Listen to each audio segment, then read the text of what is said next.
Naam, tunamshukuru Mwenyezi Mungu kwa sababu ya siku hii ya leo, siku ya Teaching Tuesday, ambapo Bwana wetu ameweza kuyatenda makuu juu ya maisha yetu, na tuna furaha maana bado tunaendelea kuona kizidi kutenda makuu juu ya maisha yetu. Hatujabaki tulivyo, hatujabaki tukilalamika, hatujabaki tukilia. Siku zote ametupenda, siku zote ametuinua, siku zote ameweza kufanya makuu, na yote yanazidi fikra zetu kama wanadamu. Karibu sana siku hii ya leo, ikiwa kwamba leo tunaenda kuongelea kuhusu swala ambalo lina ugumu kidogo kwa wale ambao maisha yao wamekuwa akilala. Baada ya yeye kulala anakuwa tu anaota ndoto mbaya sana, anaona ni kama anakimbishwa na wachawi na anapokimbishwa na hao wachawi anashindwa hata kukimbia bana we. Lakini tutaweza kufahamu ni kwa nini unakimbia. Unahisi kwamba ni kama hauna nguvu za kukimbia zaidi, unahisi ni kama wewe ni mnyonge, unahisi ni kama wewe nguvu zako zimeisha. Sasa haya ni mambo tu ya kawaida, hali msingi ambayo bila shaka katika maisha yetu huwa tunayaona tunapolala, tunapoamuka kila wakati, na unajiuliza kwamba mbona ninapolala mimi siku zote nahisi ni kama yani nimeshindwa kwenye masuala kama nimekuwa nikilala nimekuwa nikilala, na ninapolala ghafla tu nikiwa katika usingizi ama nikiwa nimejifunika tu kabisa katikati ya usingizi, ghafla mimi ndio huyo naanza kuota wachawi wananifuata, naanza kuota mambo fulani fulani ambayo kidogo yanakuwa ni tabash kabisa.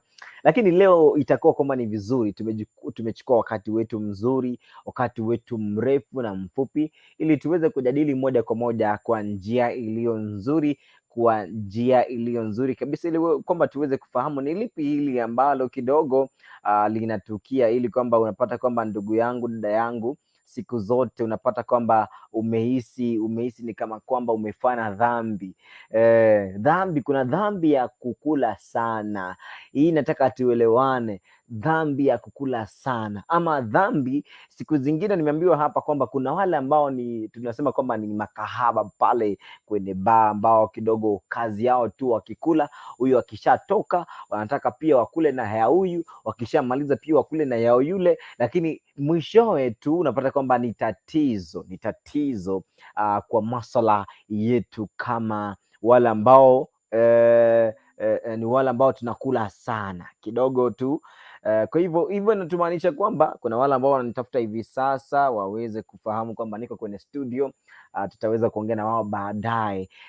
Kwa hivyo ni kumaanisha kwamba siku zote tunapokuwa katika haya maisha tuweze kufahamu kwamba kuna Mungu, kuna Baba, kuna mfalme ambaye yuko na sisi kila wakati, anayetujali, anatupenda, anafahamu tulikotoka, anafahamu kule tunakokwenda, kwa sababu yeye ni mwaminifu kabisa, kwa sababu yeye ni mwaminifu na anatupenda. Karibu sana kwa wote ambao mmeweza kujumuika pamoja na sisi kutoka maeneo yote mbalimbali pale, kutoka maeneo ya Nyamira County. Anasema Honorable Duke Tinega Mtetezi, anasema kwamba ni Duke Tinega Mtetezi kutoka Nyamira County, na kusikia polepole nikiwa Nyamira County. Asante sana na karibu, ili kwamba tuweze kunoga katika mada yetu ya siku ya leo, kwamba unafahamu kuwa kukula chakula kingi ni sehemu moja ya kufana ama kusini.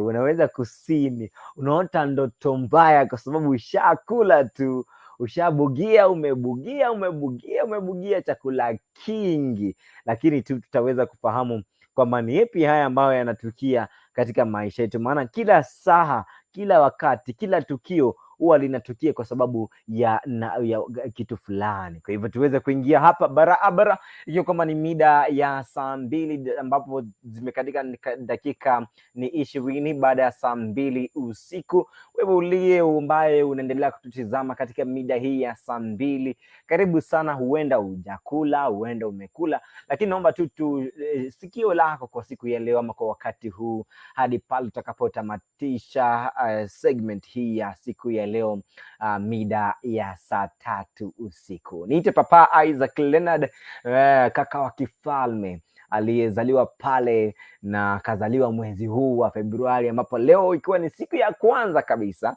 ambapo ni mwezi wa Februari. Wajua mwezi huu wa Februari, mwezi ambao umebarikiwa.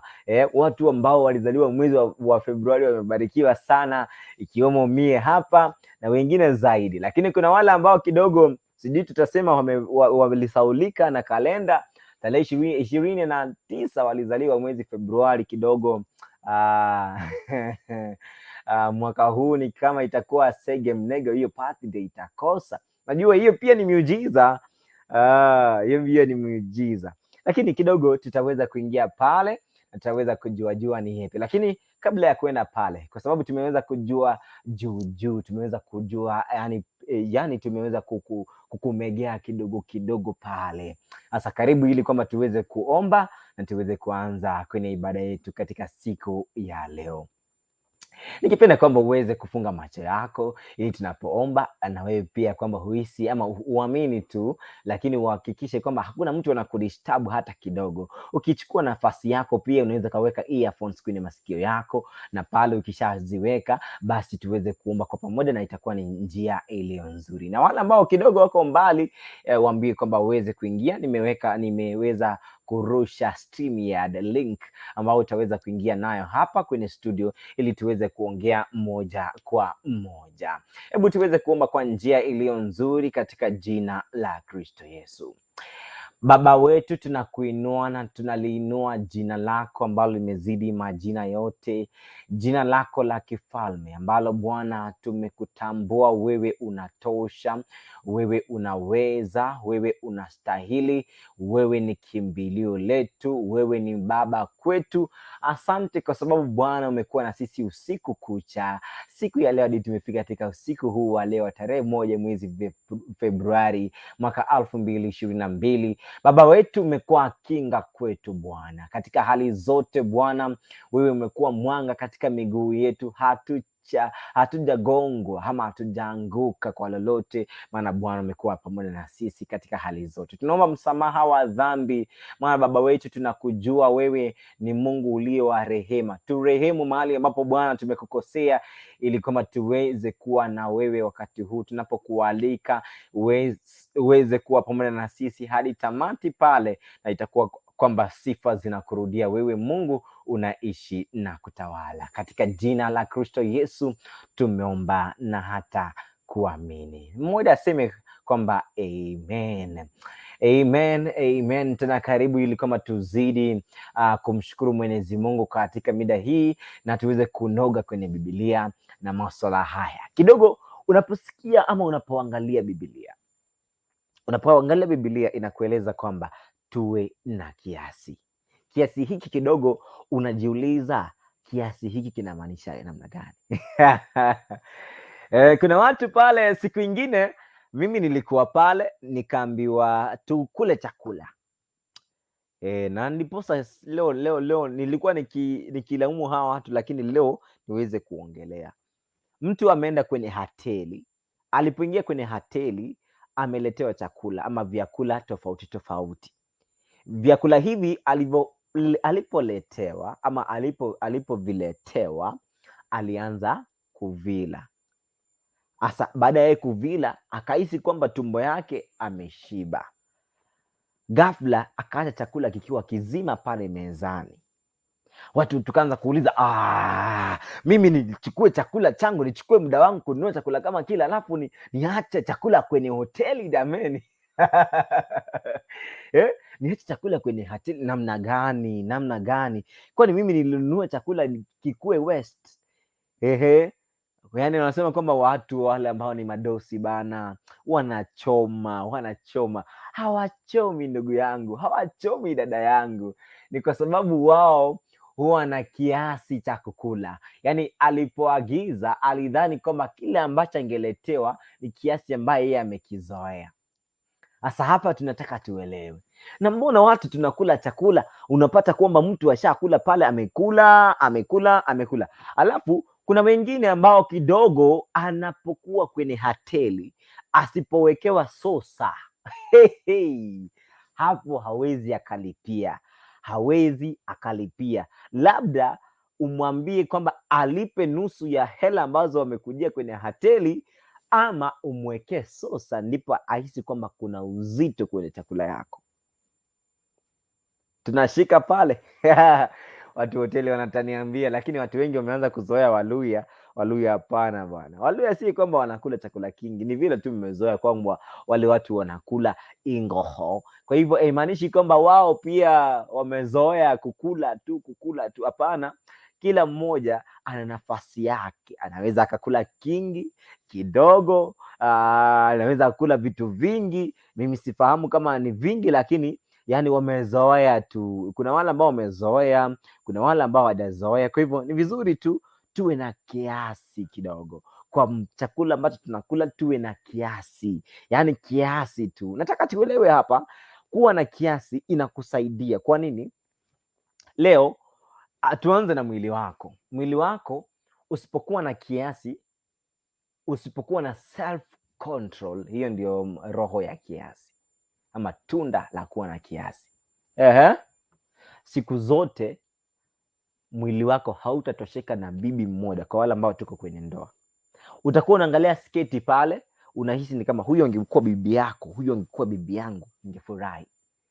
Kuna wale vijana ambao tuko pale, tuko kwenye engagement, sasa tunangojea tukuingia kwenye mahusiano, kwenye ndoa kabisa, ndio tufanye harusi.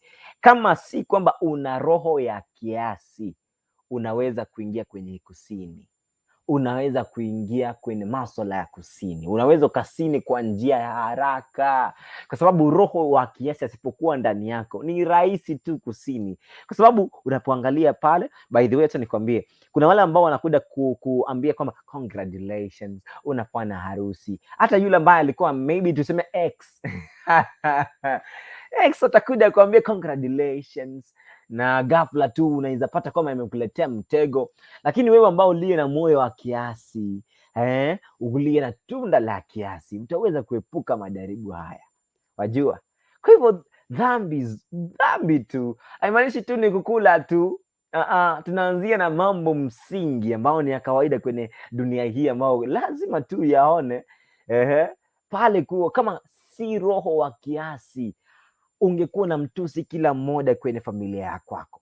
Yaani kila mmoja ungemuona ni kama huyu ni mtoto. Hata mzazi wako ungemuona kwamba hafai, kwa sababu wewe hauna roho wa kiasi. Ungekuwa tu anapokukasirisha tu, wewe ni kuanza kumrushia maneno, alafu baadaye ndipo unapoketi tena unaanza kujiuliza kwamba nilikuwa ninanena nini, nilikuwa ninazungumza nini? Kwa hivyo ndiposa siku ya leo tunasema kwamba roho wa kiasi asipokuwa ndani yako, siku zote utakuwa kama unasini kila wakati. Unahisi ni kama ufanye tu kusini, unafanya dhambi ambazo kweli zinafanya wewe unaendelea kudidimia kwenye imani. Ama ghafla tu tuseme kwamba unaona ni kama hakuna haja uende kanisani, hakuna haja umpate Kristo, hakuna haja uokoke. Siku zote tu shetani anapokuwa kwa roho yako, anapata kwamba hauna roho wa kiasi.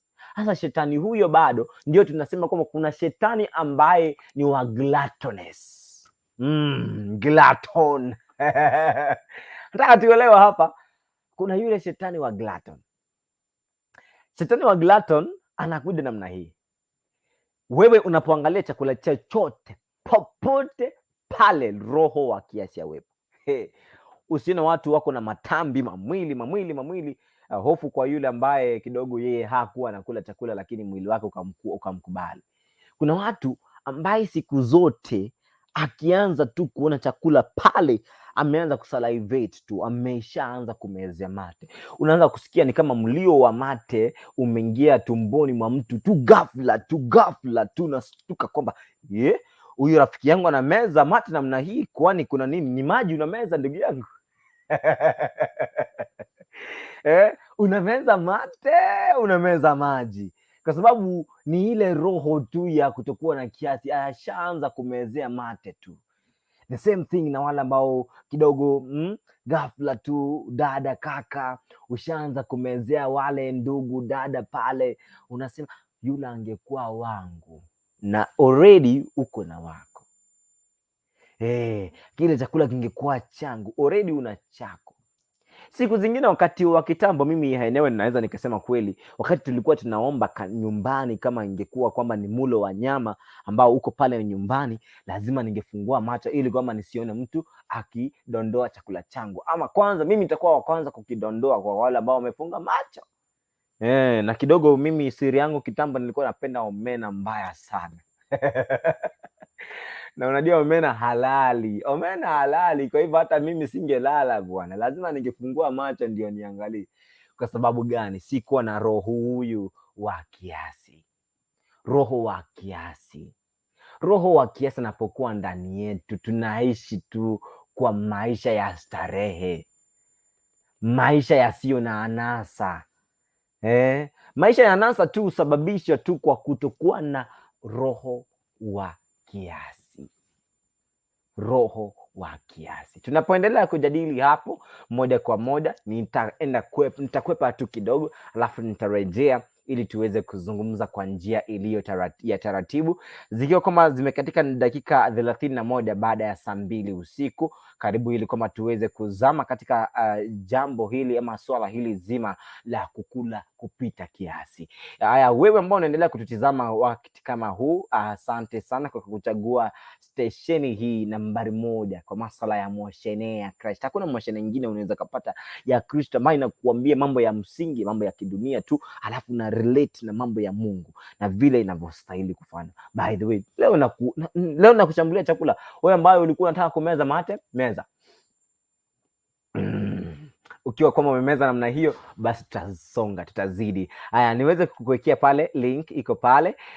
Niweze kukuwekea pale hiyo link, unaiona hapo, uweze ukaishare. Hebu tuweze kuishare kwa ndugu na dada ambao kidogo wangeweza kujiunga pamoja na sisi in this very hour, ili kwamba waweze kuongea na sisi katika mida hii ya saa ngapi?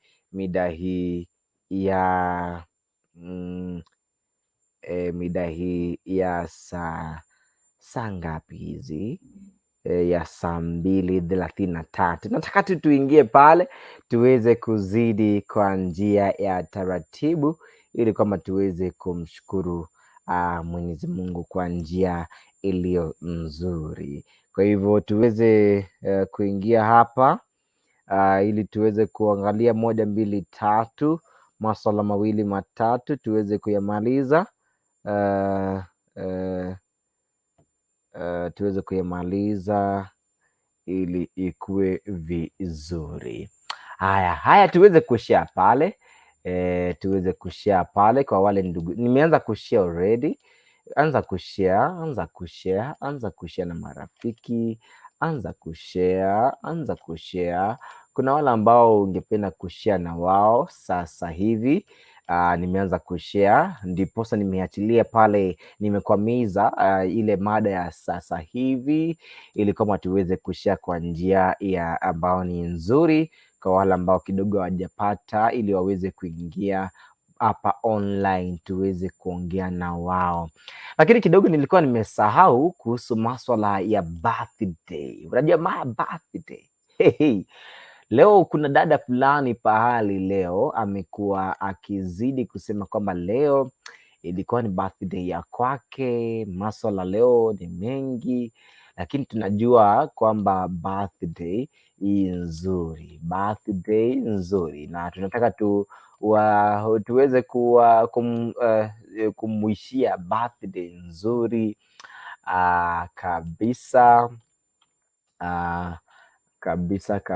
kabisa. ili akiingia hapa kidogo tu. Najua by the way hatujawahi wishia mtu birthday. Leo tunataka tuwishie mtu birthday. Tumerejea pale, tusha share. I think umechukua wakati wako mfupi kushia na ndugu na jamaa ambao kidogo wamekuwa mbali na sisi kwa mida hii, ambapo tuningependa tu tuweze kuingia ili kwamba tuweze kujadili moja kwa moja kabla, kwa sababu tulikuwa tumeshazama na kidogo tumekwepa hilo swala, tuweze kuingia kwenye Biblia kidogo na baadaye tutaweza kurejea pale, kwa sababu nimesha share na tukingoda wale ambao ni ndugu zetu na madadadi zetu ambao wataweza kuingia hapa kwenye mtandao, itakuwa ni vizuri ikiwa kwamba tutaweza kuzama na wao wanapoingia, ili kwamba tusikwepe lolote, tuweze kuenda na wao kwa njia iliyo ya taratibu kabisa. Alright my haya iko hivi, tuweze kuingia pale. Alright, tuweze kuingia pale. Kuna neno ambalo tunalishare siku ya leo, so that is the neno ambalo tunalishare katika mida ya sasa hivi. 845 love. Uko namna gani dada yangu?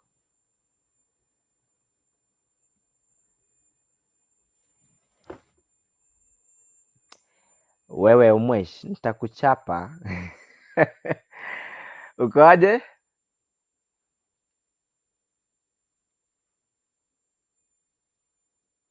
Umwesh. Aya. Jamii. Uko aje? Niko poa. Uko mzima kabisa? Jameni, si uongee kwa sauti siku zote. Mimi nakwambia uongee kwa sauti ama nikuchape? Chukua kiboko. Siku yako imekuwa namna gani? Niko poa, nashukuru Mungu. Vizuri. Karibu. Hebu tuambie kwamba unatupata kutoka maeneo gani na tuweze kuingia uweze kushare kitu chenye uko nacho kwa siku ya leo. Napata kutoka South Mugrango.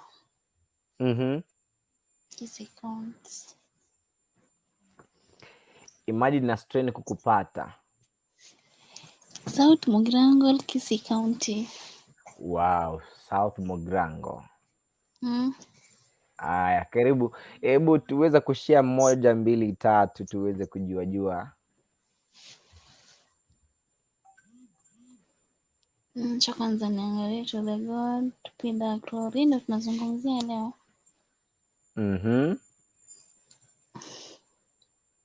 Sasa maji nimeingia, unanipea nafasi, sijui mjadala wa leo ulikuwa upi? Mjadala ni kuhusiana na watu kukula sana. Na ninaambiwa kwamba kukula sana ni tabia mbaya. Kwa kitambo tulikuwa tunasema ni tabia mbaya tukiwa wadogo, lakini hivi sasa tunasema kwamba ni kusini, ni dhambi. Chakula gani hiyo? Chakula chochote. Ninaona hapa sina servant Momani. Hujambo ndugu yangu? Hapo vipi bro? Tuko fiti kabisa. Labda naendeleaje? Ndo nimeingia, nimekukamata sahi tu. Karibu sana. Nikasikia mambo ya chakula, ndo nilikuwa nataka kusikia hiyo chakula, kwani 45 years hajasikia mambo ya chakula. Bishop, wewe unaweza ukatuambia kukula chakula kingi ni dhambi?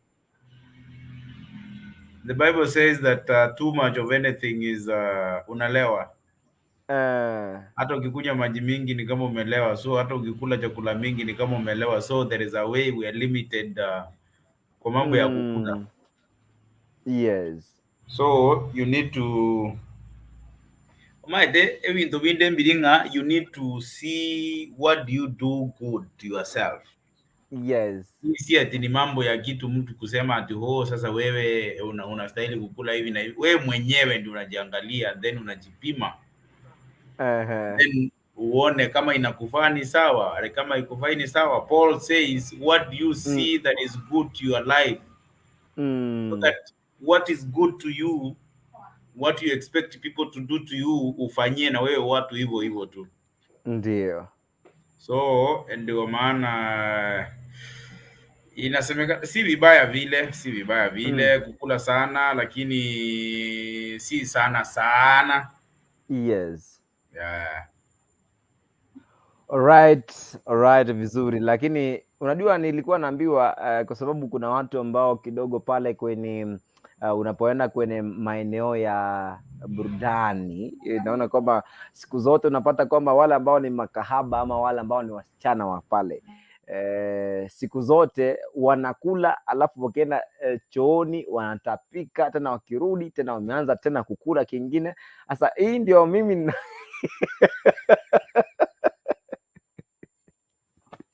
hii ndio ninamaanisha leo. Sasa sijui kama hao utawaongelea kwa njia gani. Umemute mic yako. Najua wale wenye wanatapika ni wenye wamekula kama hii chakula yangu yote kwa sahani yote kwa pamoja. Najua kuna watu wengine, mtu ukifikia chakula kama umenunuliwa hujaumia mfuko, unasema waje ukule tu, unaenda unatapika tena unarudi unaendelea kukula, sababu si yako. So kama hujui hiyo nini the pain ya kuweza kulipia ama kutafuta hiyo chakula, you can eat and eat in excess. So ni ile mtu tu mwenyewe ajiangalie na ajiregulate mwenyewe. Hiyo si kitu unastahili kuambia mtu. Yes. Asante Senior Bishop. Thank you sir. Thank you. Hebu tuangalie hapa Isaac na Masi G. Karibu, ujambo?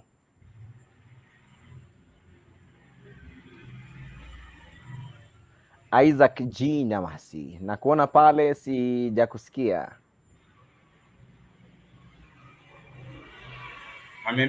Amemute mic yake. Amemute mic yake, ningependa tu uweze kufungua mic yako, itakuwa ni vizuri ili kama tuweze kuongea vizuri. Unanisikia? Kabisa, na kusikia na sauti yote. Ni kama umekula chakula kizuri sana leo. Nimekula saa hii ndio nimemaliza. Lakini uhakikishe kwamba hukukula zaidi ya kile ambacho kinastahili kwa mwili.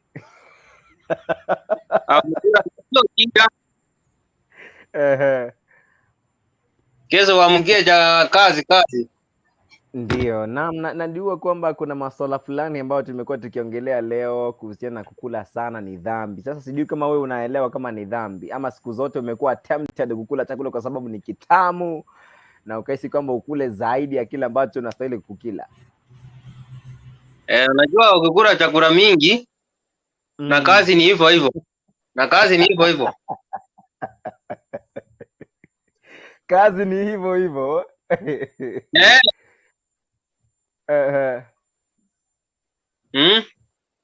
Alright. Kwa hivyo wewe unapongeza kwamba ni vizuri watu tule chakula kingi. Unajua kama umepata tumbo peke yake ndiye itakataa. Wengine wanasema kwamba kukula chakula kingi unastahili kukila tu chote kwa sababu huwezi jua kesho itakuwa namna gani. Hapana, unajua tumbo ndiye inakataa kwa sababu kazi. Sio unalala, unafanya kazi. Hapana. Kwa sababu unafanya kazi. Naambiwa usikule. Okay, kwa hivyo inabidi kwamba unajua sijaongelea kuhusu kukula tu, nasema kukula kuzidi kiasi.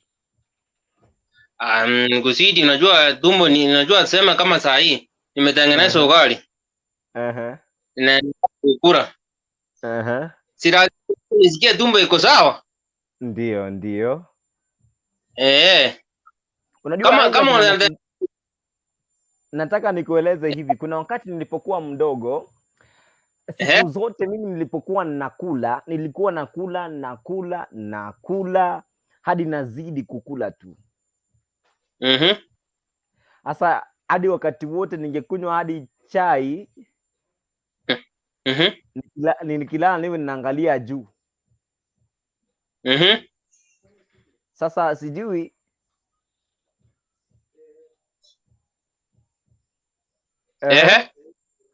wewe unaweza kuongelea nini hapa kwa swala hilo la kukula hadi unalala chini. Sina servant, unakula hadi unalala chini ukiangalia juu. Na mimi wacha nikuambie. Ambia kukurukundu aache kukudistract, show yake haijafika. Mwambie aache kukudistract hapo nyuma. Wacha tu. Na mimi nasema unaona kama umepata mtu anakula chakula mingi. Ndio. Kama uko na chakula mpatie akule. Ndio. Unajua akikula hiyo mingi atakuja kutoseka aseme kama nilikuwa nakula kama ni sahani 2 anapunguza anakuja 2. Anakuja sema kama mimi nilikuwa nakula mandazi kama 30. Saa hii siwezi kula 2. Naona nimepunguza kutoka 30 mpaka 2. Ndio. Unajua sema kama saa hii nimetoka usago. Ndio. Nimeenda town. Pata chakula siwaiona. Sinakula mpaka nitoseke. Ya ni kweli.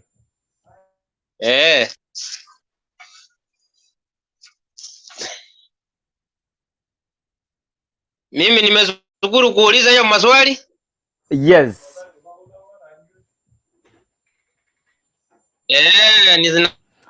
Nasalimia watu wa Nyamagesa wote. Kuna mwingine anaitwa Emamba. Sawa kabisa. Huyu ni mtu anapenda ugali sana. Hoya. Ako hapa anataka kuwasalimia. Anataka kutusalimia tu, hamna shida. Hoya. Mambo. Fiti sana ndugu. Habari ya kazi bwana? Iko shwari, tunashukuru Mungu. Naona mjadala mwingine hapo mzuri sana, hata mimi nimeshukuru kusikia hiyo. Anyway, many of us we like that. Na hakuna mtu mwenye apendi chakula.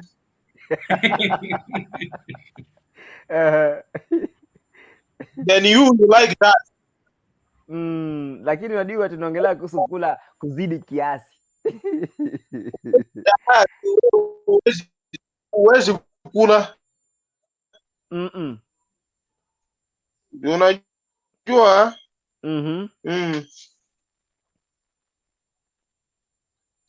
Uwezi sema ati wewe ukuli. Newa tunakula, kila mtu anakula hapa. Anyway, nipeleke kwa mjadala basi ndio niwaelewe vizuri. Alright, tutarejea kwako kidogo, tukude kwa huyu ambaye ni dada yetu at 45 love. Umekuwa hapo sana kwa muda mrefu hujaongea. Anyway, since people zaini wasalimia. Mimi ninaenda salimia. Kitu ninaweza sema ni hivi. Kukula chakula kingi kwa mwili hakina faida. And you need to consider the amount of food that you are taking after every meal. Yes. Starting from breakfast, wanasemanga in the morning hours, that's the right time you are supposed to take the highest amount of food. Hii asubuhi utakuwa unafanya kazi mingi throughout the day. In the lunch time, una take one minimum, sile mingi sana. And you need to unachukua muda mzuri sana. Unakula after 2 minutes or eating after 2 minutes. Alafu sauti yako iko chini leo ma'am. Mtaniwia radi by the way. Kitu kingine nilikuwa nasema ni hivi. You need to took at least 6 hours after every meal. Yes. Na mwanzo kuna watu wenye nakula usiku ndio wanajua usiku hufai kukula the highest amount of food. Usiku watu wanafaa take the right amount of it because they are not doing heavy task. They are not doing kazi ngumu. Hapo ni kurelax. Unachukua chakula yenye iko light, unakula unalala. Ndio. Kuna watu wengine wanakula chakula kingi usiku, mtu anashinda kulala, anajikuna mwili mzima. Tumbo imefura. ana mahali penye yani anashindwa kulala kabisa just because alikuwa amekula chakula kingi. Na watu wengine mnaota ndoto zingine mbaya just because you eat as if ulikuwa unaenda kukufa. Usiku chukua chakula kidogo sana ule because ufanye kazi. In the morning hours, breakfast inaanza 5 am in the morning. Kula chakula chako ikifika saa 4 tena ukule. But unakula chakula kingi vizuri na si ile unakula just because umepata chakula leo unataka kukula vile unataka. No. Ndagira nero kuri ekerengo. Yes. Ndagira kuri ento nero kumekira no mubiro gwa bomuya. Nochora gira mono just ko tenga mboso ko kwara. Nje ndo kwese abantu ngiri.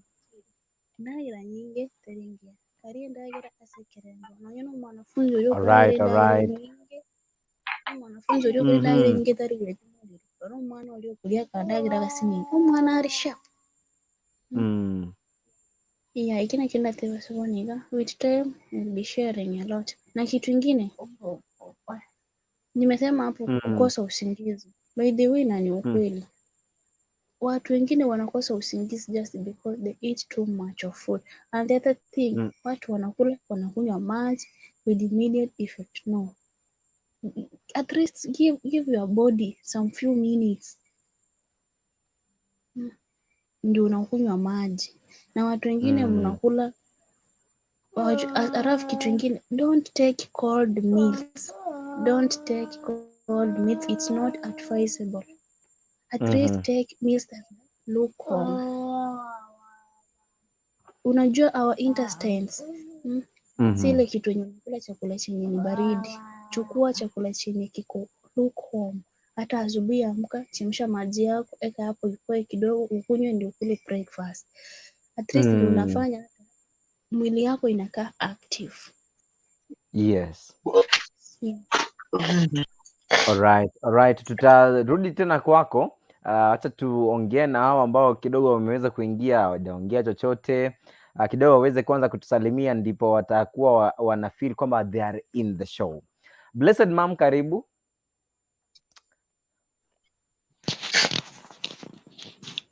Nashukuru kwa nafasi, mnanipata? Nakupata vizuri, loud and clear. Hujambo? Mimi niko salama, nashukuru Mola. Nawasalimia nyinyi wote.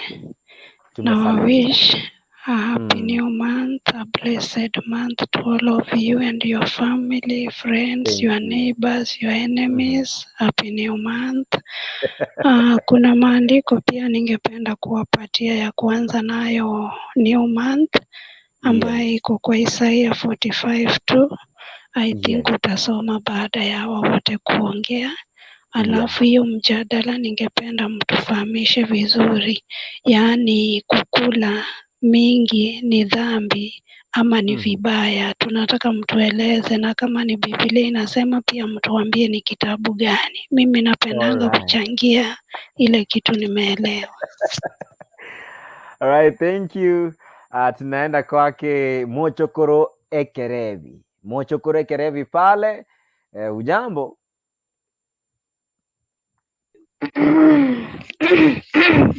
Mnanisikia? Yes, Mochokoro Ekerevi.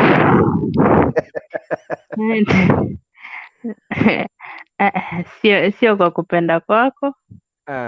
Rudishwe wewe ndio ufundishwe Kikisi. Wewe ni Mkisi ama ni kabila gani? Mimi ni Mkenya. Ni Mkenya ama ni kabila gani? Mimi sitauliza ni Mkenya. Najua wewe ni Mkenya, kabila nataka kujua.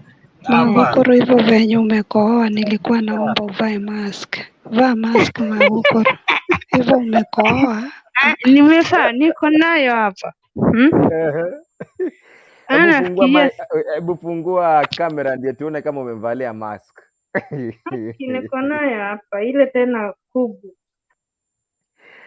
Alright. Hii ni mwezi wa Valentine. Sisi hatutaki mambo ya corona, tunataka maua. Kwa hivyo usituletee corona hapa ndani. Au president wangu umehakikisha sasa. Naweza ongea sasa. Ongea. Unaweza kuongea. Okay, asante sana kwa kunipatia nafasi. Nashukuru sana. Na namshukuru Mungu kwa sababu umetufikisha wakati kama huu. Sio kwa uwezo wetu, sio kwa upendo wetu. Na hakuna kitu tunaweza sema tumefanya kubwa sana kenye kimefanya tufike wakati kama huu. Ni ule tu upendo wa Mungu, ametupenda, ametujalia tumefika wakati kama huu. Na tunamshukuru sana tukiwa hapa Hot TV.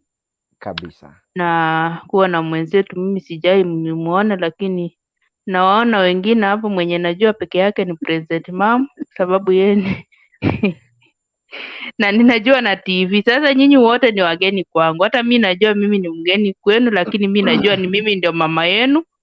Na ni vile hamunijui, tuliachana na baba yenu. Kaenda Nairobi kutafuta kazi.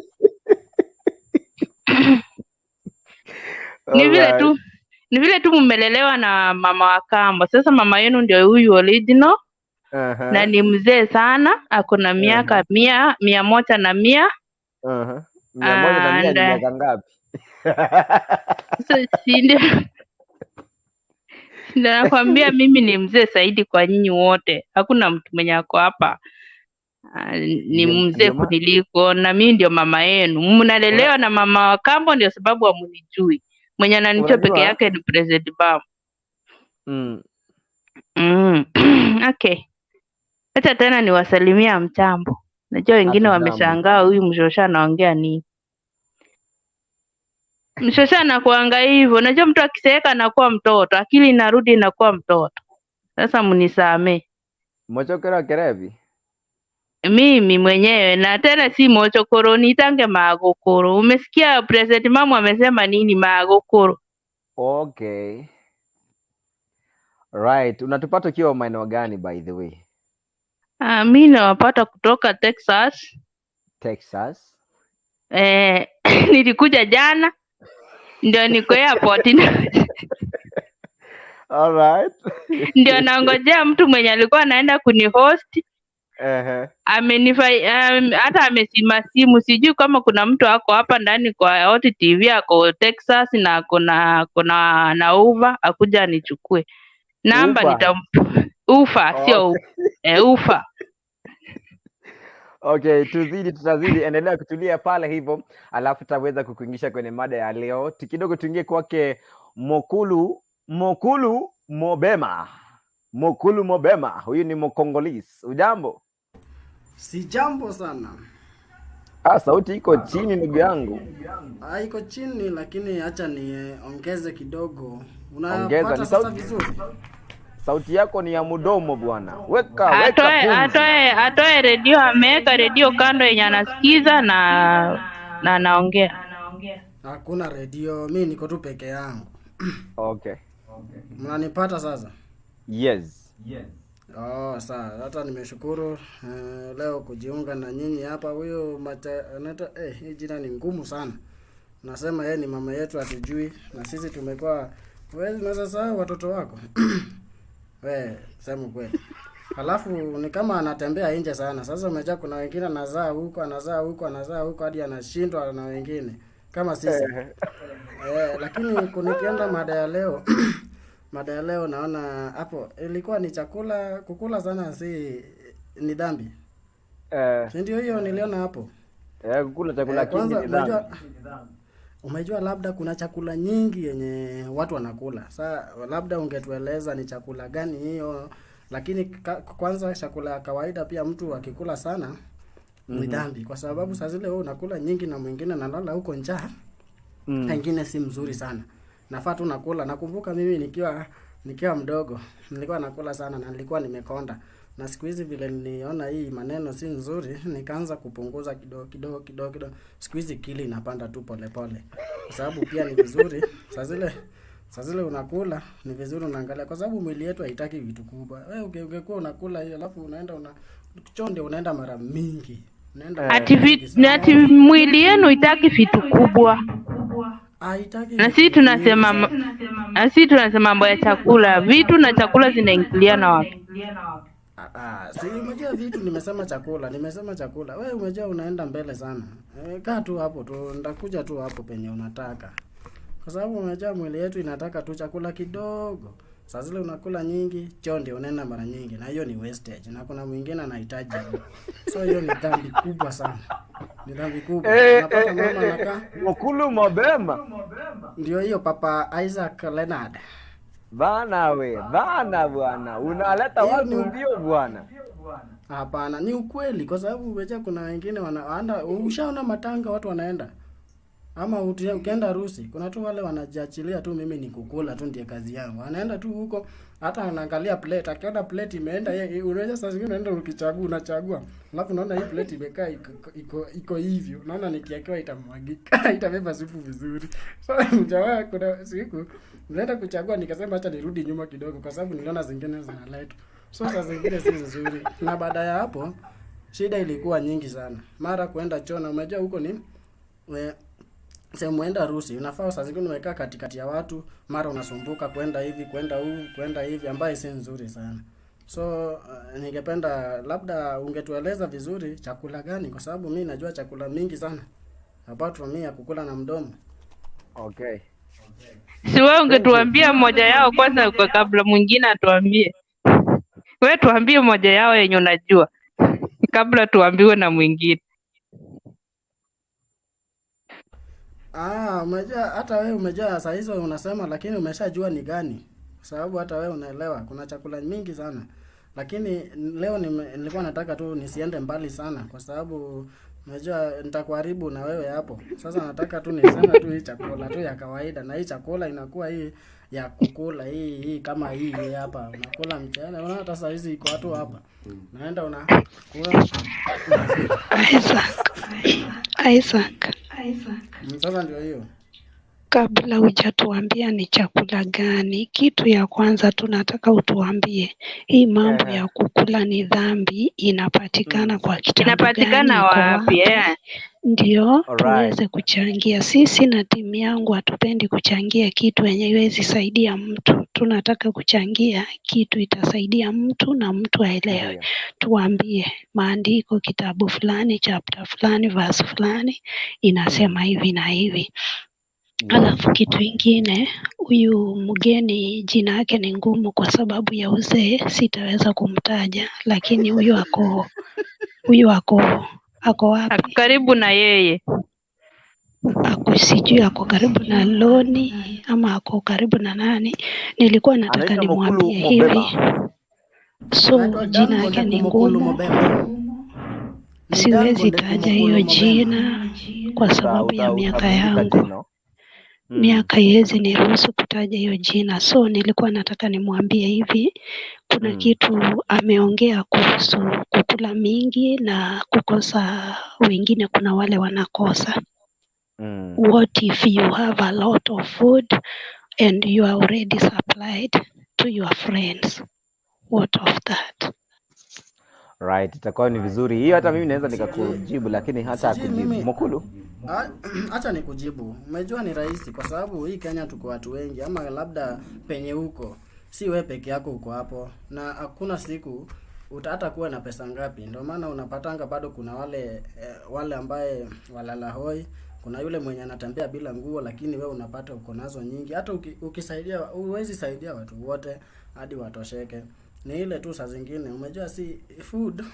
So long as umejua saa zingine najiuliza, unapata mtu amebeba chakula kingi, na yeye ni mtu mmoja anaenda kukula, kwa sababu umejua watu pia siku hizi hawapendi kushare hizi chakula in public places. Unapata tu mtu atanini na zingine atamwaga. Hata ukiangalia kwa dustbin yako kila siku, uende tu angalia asubuhi, utapata ugali ile kubwa hadi unashangaa kwani huyo mjamaa alipika mwage ama nini. Unaona? Na ukiangalia kwa hiyo plot kuna yule mwenye maybe si lazima unajua quantity yako, mimi nakula gani. Umejua kuna wengine pia huko peke yako, lakini unaweka ugali kubwa hadi unashindwa. Huyo mjamaa na anaonja tu kidogo, zingine inabakia kumwaga. Hakuna siku utasaidia watu hadi ifike hadi upate umesaidia kila mtu. Badala kuweka hiyo, mbona watu wana fast? Hata jiulize, mbona mtu ana fast? Okay, unaweza soma hata kwa Biblia iko. Enda usome kitabu ya Isaya, kuna hiyo.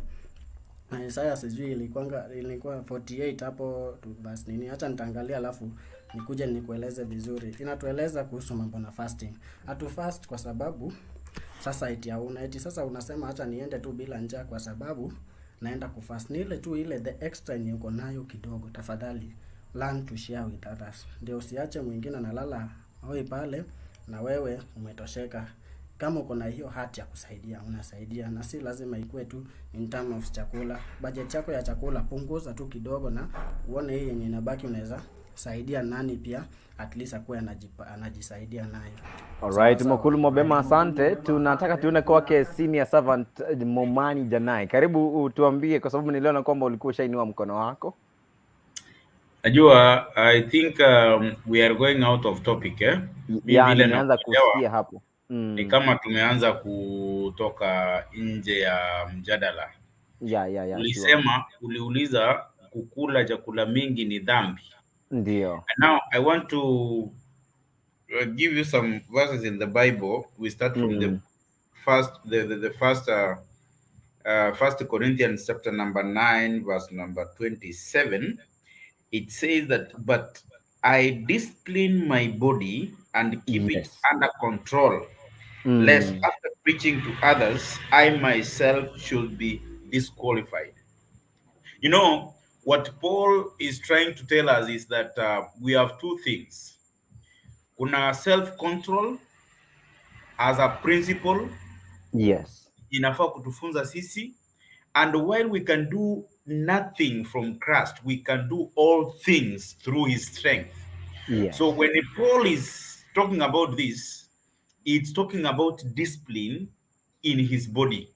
And that does not highlight the Christ's work. And this one is not necessary. But in the process, rather than Paul highlights that we need to discipline and take control of our body. So in this, kukula ni wewe tu unajiangalia ndani ya mwili yako. Unaona uko wapi na unafanya nini. That is why in the book of Proverbs chapter number 13 verse number 25. The Bible says that the righteous has enough to satisfy his appetite, but the stomach of the wicked is in need. So from this verse, it demonstrates that God provides food for the righteous. That is point number one. And another thing that you should learn from Proverbs is that it demonstrates that God provides enough food to satisfy our bodies.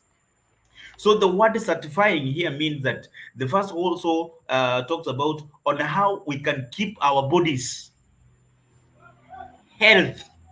You know, First John says that you need to prosper in 3 perspectives. Yes. That is First John. Inasema ya kwamba may you grow spiritually, financially, and also health-wise. So from this, alipokuwa haya maandiko yalipokuwa yanaandikwa, ni kumaanisha kwamba mwili wako wewe mwenyewe unauweka namna gani. That is when even the same verse in Proverbs somewhere 23, if you read, kuna mahali inakwambia mambo ya kuketi na wafalme na kuanza kukula. You know, unapoketi na when you dine with kings, unapokula na wafalme, wewe mwenyewe ndio unaweza kujaibisha ama ujiweke kwa njia ambayo unaweza heshimika. So kukula inatuambia the kind of a person you are, and actually it gives us the character of you as a person for us to be able to understand what kind of a person are you. So eating is not a sin, kwa sababu Mungu mwenyewe amepeana chakula. The book of Genesis, it says that na Mungu akatengeneza matunda akawapa Adam na Eve waweze kukula. Ingekuwa ni dhambi kukula chakula, haingepatianwa. The kind of sacrifices the children of Israel were offering, kuna mahali ilikuwa inafika Musa anaambiwa ya kwamba hawa watu sasa kwa kupeana hii sacrifice, hiyo nyama waweze kukula with bitter herbs. Ni kwa nini hawa watu waweze kukula? Ni ile mtu aweze kuangalia ile character ambayo, do you have self control? Actually the perspective of the Bible is there self control? Can you control yourself? Inafika saa zingine Mungu anaweza kukuachilia tu, lakini itafika hiyo chakula yenyewe itakuweka kwa position ambayo hauwezi kujitoa. The book of Exodus chapter number 17. Na hawa wana wa Israel walikuwa wamepatiwa mambo inaitwa, walikuwa wanaletewa chakula na ilikuwa inaitwa mana. Na Mungu alikuwa anawaambia for each day uchukue chakula ile kiwango ambayo inakutosha wewe na familia yako kukula, lakini usichukue extra. So for those walikuwa wanapeleka extra, walikuwa wameanza kukula mpaka zingine zinatokea kwa mapua. Kwa sababu gani? Sababu ya ulafi. Hiyo ulafi ndio tunajaribu kuangalia. God cannot limit you from eating, but it betrays the kind of person you are. It gives us the character that is in you, so that we can know that Isaac ako namna hii, Isaac ako namna hivi. Kukula peke yake unajua inaweza kukunyima hata kazi. Unaweza ukapeleka kwa ofisi ukapewa kahawa, mtu anaweza kukupima akupe na mkate hapo, wewe ulambe mkate yote umalize mukulu mobeba. So hiyo peke yake inaweza ikakuangusha kama hauwezi ukachunga. Ndio maana we have our brothers from Western, wao wanapenda kukula na tunawajua kwa mambo ya kukula, lakini hatukatai kukula ni mbaya. It depends with what are you doing that is matching with the kind of food that you are getting to your body. Unajua mimi kama mimi kazi yenye nafanya inaniallow niweze kukula sana. So nakula sana kwa sababu blessed mom, I cannot stand in charge from morning to evening. Now we expect to, yeah, of course we say there is fasting, but fasting mokulu mobea, it's different from kukula chakula, because that is a person who needs to get to another level spiritually. Yes. It has nothing to deal with your health, but when you want to improve in terms of spirit, that is when you fast. And when you fast, the Bible clearly says that it's when you want to make a step and go ahead of others, that is when you fast. Fasting and prayer goes hand in hand. So the last book I can give you is the book of Galatians chapter number 5 tusome 22 mpaka 24. Inasema that but the fruit of the spirit is love, you know the verse, joy, peace, patience, kindness, goodness, faithfulness, gentleness, self-control. Against such things there is no law. You know, self-control imeongelelewa hapo kama tunda ambalo liko hapo, na kuna mambo ya gentleness. Ningependa mukulu mobea uweze kuunderline. How do you want to get out of this? Unataka kuonekana namna gani? Umepelekwa katika state house uweze kukula na watu. What kind of a person are we going to talk about when we are getting out of this place? So Paul here writes this and says that if you want to be believed and asked to study and know the kind of a person you are, you must have self-control, and the gentleness must be in you. So this does not teach that we should not enjoy our food. It is actually the only passion and desire that are crucified here is the sinful ones that we are talking about here in this book of Galatians, that we must use food in a way that does not harm our bodies. So when we do this, we sin because it destroys the temple of God. I don't know if you are getting what I'm trying to say. Because our bodies are the temple of God, we need to take care of them. So for us, we need to see on how can we preserve, make sure that this temple of God is good, well, and okay. I think you got my point. Yes. Thank you very much. Tumerejea, tumepata. That is a very nice sermon from our brother senior servant Momanyi Janai. Thank you so much. Blessed mama, umeweza kupata vipenge fulani. Nikidhani ikiwa umevipata unaweza ukasema ni wapi hujashika vizuri. Kwanza kabisa ningependa kushukuru mtumishi Janai Namshukuru kwa hiyo maandiko ametupatia, hizo verse ametupatia. Ni verse zinaweza zikatusaidia na zisaidie wengi huko nje. Alafu kitu ingine pia ningependa kumshukuru kwa ibada ambaye anaendelea kueneza, hata kama anijui mimi ni shabiki wake mkubwa. Mimi kila TV kwenye anakuanga niko pale, ni vile tunaendanga tukibadilisha majina, lakini ataendelea kutujua pole pole. So mi nilikuwa naomba pia munisomee hiyo maandiko yangu yenye nilipeana, ni Isaya 45:2.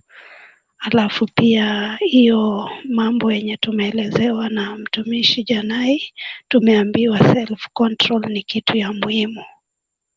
Yaani we mwenyewe ukiwa na self control, hiyo ndio kitu ya muhimu. Ukikosa kujicontrol, kuna vitu mingi zitaharibika. So sijui kama mmepata hiyo maandiko yangu. Isaiah 45:2 umesema pale, sio? And I will go before you and make the crooked places straight. I will break in pieces the gates of bronze and cut the bars of iron. That is the word. Nashukuru kwa hiyo maandiko. I hope kila mtu amepata hiyo maandiko. Hiyo ni maandiko mzuri sana ambao tunaenda kuanza nayo new month. Hiyo maandiko inasema Mungu ataenda mbele yetu. Dada yangu, ndugu yangu, rafiki yangu, adui yangu, jirani yangu, we ambaye unatusikiza, chochote unachoenda kukifanya, ambia Mungu aende mbele yako, na akishaenda mbele yako kila kitu kitakuwa sawa. Kuna mtu anaweza kukuwekea mitego pahali, lakini ukishaambia Mungu aende mbele yako, anaendanga anafagia njia, anafagia barabara. Mimi nikitaka kufanya chochote, nikitaka kufanya hata nikitaka kusafiri, mimi naambianga Mungu nenda mbele yangu. Kuna wakati nilinunua kitu, it was last year, ilikuwa ni last year mwezi wa pili. Nikaambia Mungu nilindie hiyo kitu, na kutoka niinunue mpaka leo hii imemaliza mwaka, sijasikia shida yoyote. Kwa sababu gani? Naambia Mungu aende mbele ya hiyo kitu, alinde hiyo kitu popote itakuwa inapitia, isiguze kitu ya mtu, isiharibu kitu ya mtu. Kwa hivyo hiyo maandiko nimekupea ujiweke, ikuongoze kwa kila jambo. Thank you so much blessed mom pale, na sijui kama tungekuwa ni class tungekupigia makofi, lakini kwa sababu hatuko kwenye class tuna nod tu kusema kwamba tumekusikiza kwa njia iliyo nzuri. Mo blue, mo kulu, mo bema. Alright, tumerejea kwako. Alafu Papa Isaac, usiachilie Janai, usiache Janai aende. Kabla Janai aende, hakikisha ametuweka kwa maombi. Tunataka kutoboa hii Februari pap kabisa. Mokulu mabema. Ya mokulu mabema dan. Nakubaliana na huyo the servant Bomanyi Janal. Unajua ameongea mambo muhimu sana, na pia anajua kuangalia Biblia vizuri.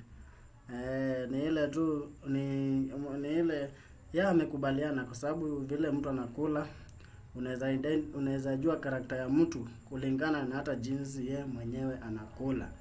Na ni kile tu ningependa tu kusema bado ya kuwa kuna wale pia kukula kwingi pia ni dhambi in a way.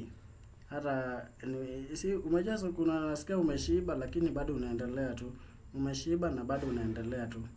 Unashiba na unaendelea tu. Hiyo pia inakuanga somehow dhambi kivyake. Kwa sababu mwili wetu ni the temple of God, na lazima tuiweke ili saa zile inaweza fanya kazi ya Mungu vizuri. Unajua hata ukishiba sana, hata kama wewe ni mtumishi, utasikia tu hata ukisimama mbele ya waumini una shida hapo, si ndio? Yeah, and again also what get into our body is also very very important, because food can influence some of the behaviors na vile tuna behave na vile tuna perceive vitu in our life. So ningependa tu kuongezea pia saa zile tunakula pia ni vizuri mtu anaangalia sana anakula nini, kwa sababu kule tu tumesema the body is a temple of God, si ndio? Kuna ile ukipenda nyama sana, pia kuna changamoto inakuja mbele. Wale wenye wanapenda pia kukunywa sigara sana, na umejua hiyo pia ni chakula kivyake, kwa sababu kuna mtu ukimpea hata shilingi 10 pia atafikiria kwenda kununua matumba. Anafikiria tu acha nipite hapa kwa kona niende nichukue hata ka glass moja ya pombe niweke. Sasa zile natoka huko unashangaa, kwani huyu mjamaa hii shilingi 10 imefanya anaongea mambo kama haya?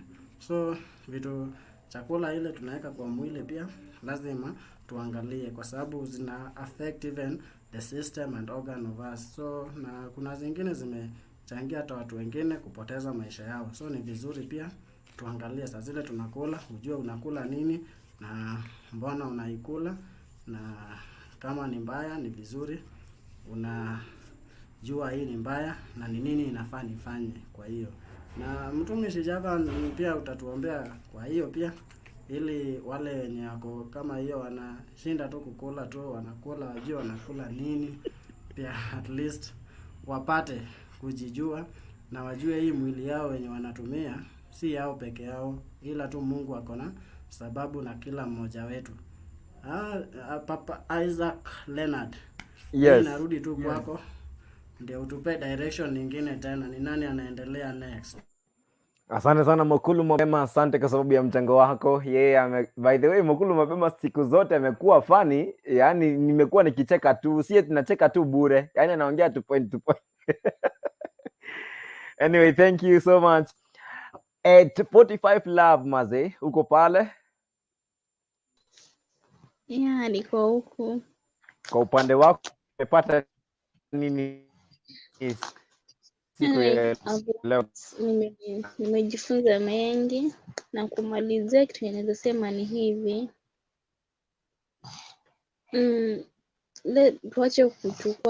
Tuache kukula chakula just because we are eating. Wamesema about self control and gentleness. That one matters a lot.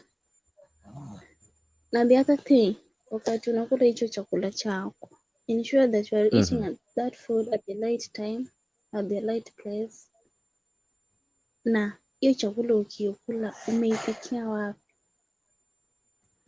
Mahali penye umepikia chakula ni pasafi? Mahali penye umekiandalia hicho chakula chako, mahali unataka kukula, hiyo place ikoje? Na muda wa kula hiyo chakula ni saa ngapi?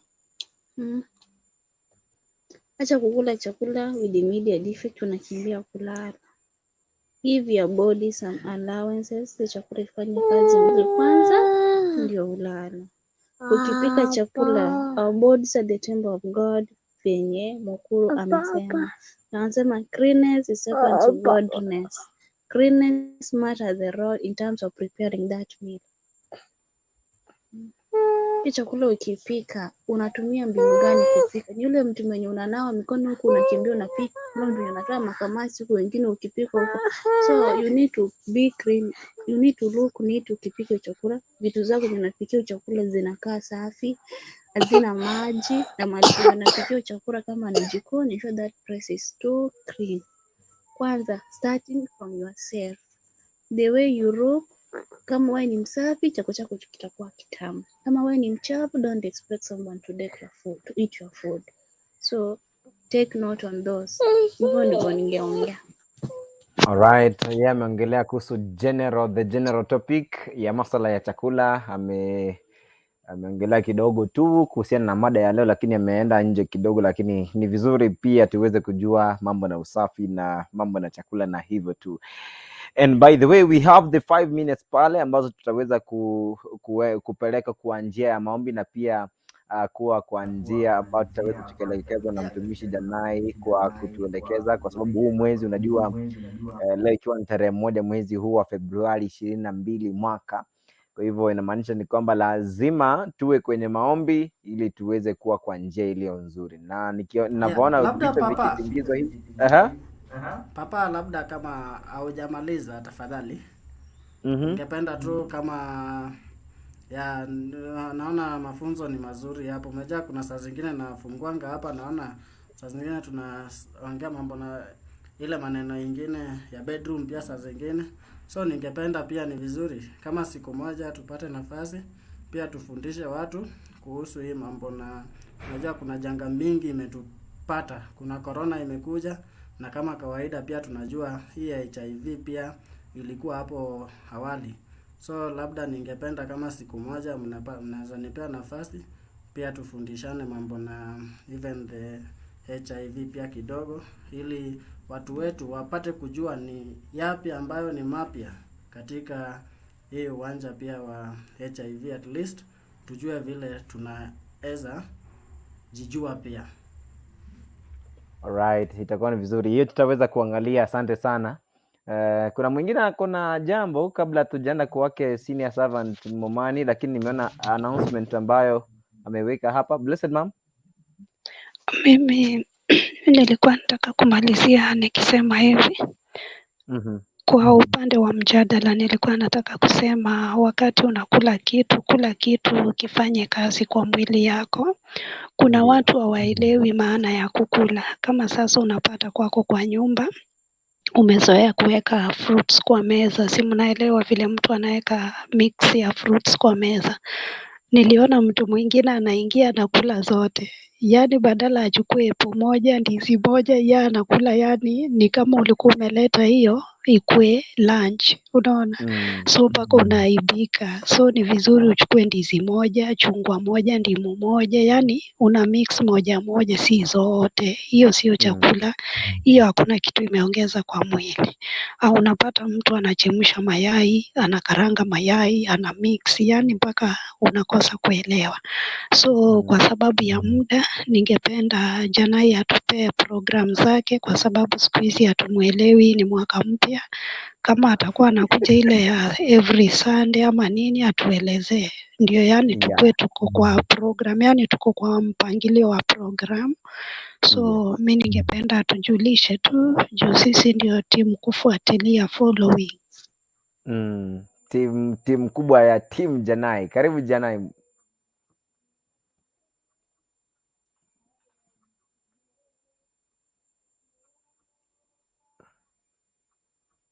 Mike umezima mkubwa. Mike umezima. Oh, pole sana. Asante sana Baba Isaac, blessed mom at 45, Mokulu, Mobeba. Thank you very much for your time. Nianze kwanza kwa kusema ya kwamba nashukuru sana kwa sababu ya wana Kiasi Hot TV and FM. Kwa sababu tunaendelea vizuri. Last year tulikuwa na mipangilio na maprograms zenye tulikuwa tunaweka hewani every day and every Sunday. Ikafika mwezi wa 10 tukatoka kwa vipindi kidogo kwa sababu tulikuwa tunatafuta equipments za kanisa. Tunashukuru ya kwamba kuna watu wengi sana ambao wamenishika mkono kwa pande hiyo. Tuko na equipments kidogo zenye tumepata. Baba Isaac can attest to that. Na tunashukuru. So we want to make this ifikie kila mtu. Najua kuna wale ambao siwezi kuhubiria kwa TV peke yake. That is why blessed mom, you can see me today niko kwa TV hii, kesho niko kwa TV hii, kesho niko hapa. Ni kwa sababu ya kujaribu kutafuta access ya kuweza kufikia watu wengi. But tukafika tukagundua kwamba it's good tukue na mahali ambapo sisi tunaenda kule kwenye tunapatikana, tunaabudu, tunaomba, tujenge madhabahu ambayo yanaweza kuzungumza kwa ajili ya maisha yetu. So that is what we are trying to do, but kuanzia leo kuendelea, that is from kesho, my program ya jioni kwa Kiasi Hot TV itarudi kuanzia saa 1 jioni. Saa 1 jioni before Papa Isaac aingie katika program, nitakuwa naingia na mahubiri. Baba Isaac atakuwa anakuja, then baadaye tuko na kukurukunto. Alafu Sayare FM tunajaribu kupangilia, tutakuwa tunaingia kwa program ya asubuhi. That is Monday to Friday. Asubuhi like 1 hour kutoka 5 to around 6 ama 2 hours from 5 to around 7 tutakuwa tunakutana katika Sayare FM, na najua kwamba the management na wale wanaohusika wataweza kutupatia nafasi hiyo, ili na tukishirikiana sisi wote tutaweza kupata hiyo airtime. Unajua hizi vitu zote ni sacrifice. Ni sacrifice. Ndio blessed mom uweze kunijua, there are a lot of things zenye mtu una sacrifice ndio uweze kuingia katika mtandao. So inafika wakati unaona ya kwamba si hawa watu waweze kujumuika na mimi ili tuweze kwenda kwa pamoja. So unapopata group kama hii yenye nasimama na wewe, yenye mnasema ya kwamba sasa waja tuhubiri injili ama let's support, reaching people na kusave souls does not mean lazima uchukue microphone na uweze kuhubiri. Hiyo microphone yenye inahubiri, yeye mwenyewe mwenye uliinunua bado unahubiri. Ile remark ambayo Mungu ataandika juu yangu, ataandika bado juu yako mwenye ulinunua hiyo equipment. Tunashukuru sana kwa wale ambao tunaendelea kushirikiana. Tutaanza program zetu kesho saa 1 nitakuwa hapa. Kesho saa 1 nitakuwa hapa live katika program yetu ya maombi na mahubiri na mafundisho. Then every Thursday tutakuwa na deliverance na healing. Ile tu vile tulikuwa tunafanya previously, but every Thursday hiyo saa 1 ni specifically hakuna mafundisho, ni mahubiri kidogo, then deliverance, kwa sababu tunajua kwamba nguvu za Mungu zitaweza kutembea kwa njia ya juu sana. I think nimeweza kukuelezea Blessed Mom na Mukulu Mobeba and at 45. I think nimeweza kujibu kwa ule ujumbe ambao nilikuwa nimeona hapo kando. Sijui kile ambacho nastahili kukifanya next. Mahali ambapo natupeleka mkubwa ni kwa masuala ya kwenda mlimani tuweze kuomba. All right. Thank you very much. Now, leo ningependa tu tuombe kwa njia tofauti, kwa sababu kila mtu anahitaji huyu Mungu. Ningependa kila mtu aweze ku unmute your microphone. Kila mtu aweze ku unmute microphone. Kila mtu unmute microphone ili tuweze kuwa kwa njia moja. You can take your time for 2 minutes. Umwambie Mungu asante kwa yale ambayo amekutendea, for all that he has done to your life, kwa sababu kama si yeye hatungeweza kufika hata mwaka huu, hatungeweza kuvuka mwaka wa 2021 tufike 2022, na sasa tumemaliza Januari tunaingia katika February. So isipokuwa ni nguvu zake Mwenyezi Mungu, there is nothing we can do. So you can open your mouth uweze kumshukuru Mungu tu, unene tu jambo, useme ya kwamba Mungu, thank you because of all that you've done. Thank you because of all that you've done to my life. Thank you because you've seen me through this 2021 ambayo ilipita. You've seen me through the January, the month ambayo watu wanasema ni ngumu, lakini wameweza kukufikisha, amekufikisha siku ya leo. So you can open your mouth and just thank God for what he has done. Kuna kile ambacho Mungu ameweza kukufanyia. You can thank him. Umweze kumshukuru tu, useme Mungu asante kwa kile ambacho amekufanyia, kwa sababu kuna wengine wana complain, wanasema ya kwamba hawana pesa, but you had the opportunity, ya kuweza kula, hata ulilala vizuri, uliweza kupata pesa, uliweza kufunguliwa milango, hata hiyo kazi uliweza kupata katika mwezi huu.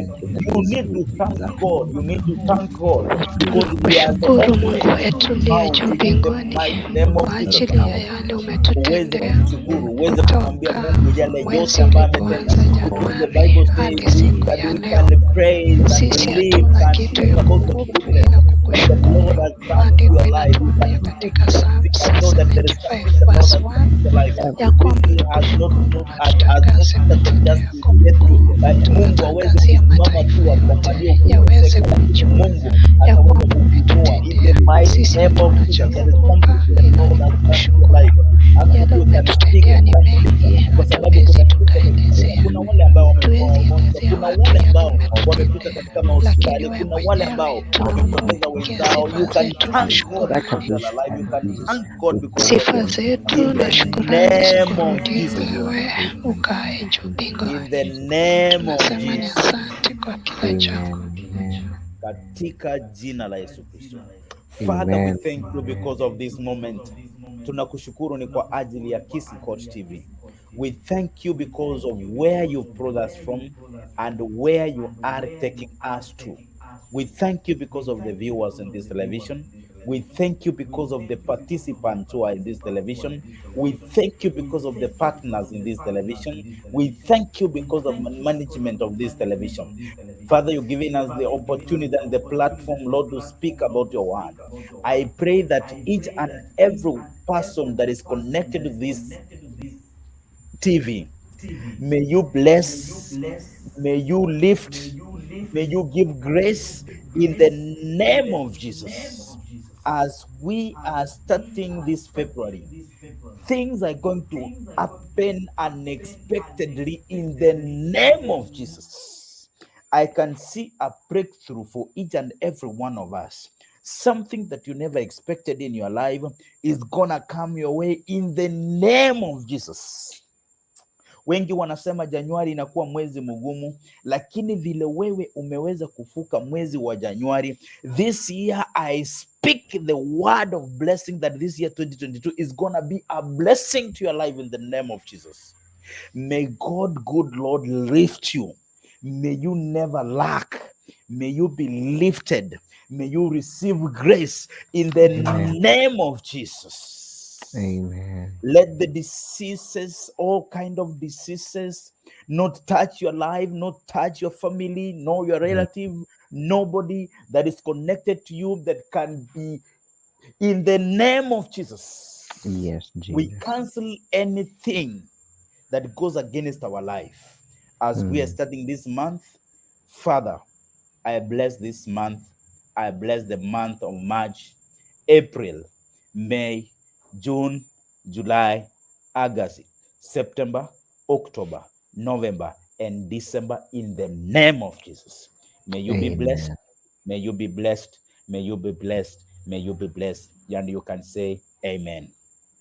Amen. Amen. Thank you so much, mtumishi. Blessed mom.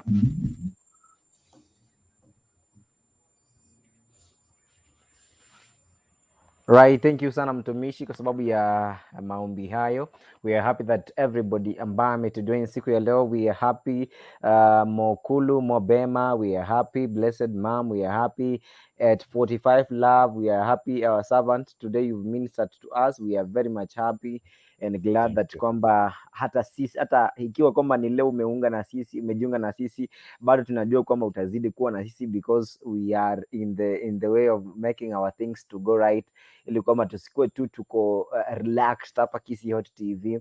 We are trying to make kila kitu kikuwe kizuri so that our people will be getting us live every time now and then. So watazamaji wetu and those who are our frequent viewers, may God bless you. Our new viewers wa siku ya leo haswa kama Mokulu Mobema, and niliona LX pahali alikuja tena kazama, na watu wengi ambao because niliona sijui ni Mochokorobwe Kerevi nilimwona pale akaondoka. So we have many friends ambao wamekujiunga na sisi and we are happy kwamba bado kesho tuko hapa mida ya 2 hadi 3:30, and kwa sababu wakati wetu umeenda pale, tunashukuru bado kwa sababu I just persisted kwamba lazima ungekuwa hapa hadi tumalize. We are happy, umevumilia, you've been patient with us.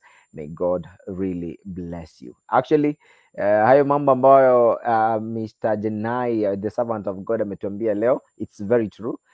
Na unajua kila mada inayokuja hapa inakuja na sababu yake. Maybe ulikuwa unakula zaidi ya kila chakula ambacho ustahili kukila, but for your self discipline itakuwa ni vizuri. So thank you so much. Kwa sababu tumemaliza, sina la ziada, ni kusema tu goodbye kwa kila mmoja, sio? Tufanye tu goodbye hivi tunapoondoka. Thank you so much. God bless you and have a blessed night. Mnapongoja ndugu yetu Kurkuntu ako mlangoni tu anabisha, and tutaonana hapo kesho. Goodbye.